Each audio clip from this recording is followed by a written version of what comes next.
આંકડાશાસ્ત્રનો આ એમસીક્યુ છે, ખૂબ જ અગત્યનો એમસીક્યુ. બહુલક માઇનસ મધ્યક બરાબર ખાલી જગ્યા સહગુણક કાંઈ પણ લખવાનું છે 2, 4, 3 કે 6 અને કાઉન્સમાં છે મધ્યસ્થ માઇનસ મધ્યક. હવે મધ્યક, મધ્યસ્થ અને બહુલક આની વચ્ચે સંબંધ દર્શાવતું સૂત્ર z બરાબર 3m માઇનસ 2x બાર, આ સૂત્રનો ઉપયોગ કરવાનો થાય.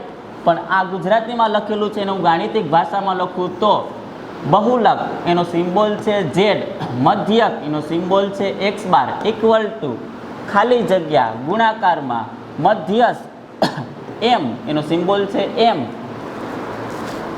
અને માઇનસ મધ્યક એનો સિમ્બોલ છે x બાર. હવે આવા સૂત્રમાં કઈ રીતે ફરે તો જોઈએ. અહીંયા z માઇનસ x બાર છે, અહીંયા ખાલી z છે.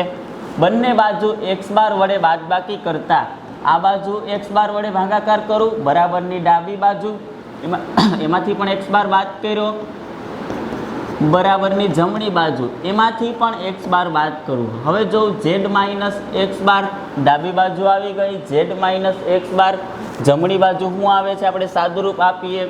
બરાબરની આ બાજુ છે 3m માઇનસ 2x બાર અને x બાર 3x બાર 3, 3 બંનેમાંથી જો 3 કોમન નીકળે તો અહીં વધે m માઇનસ x બાર, m માઇનસ x બાર, m માઇનસ x બાર અને સાથે ગુણાકારમાં કેટલા છે 3, તો ઓપ્શન સી 3.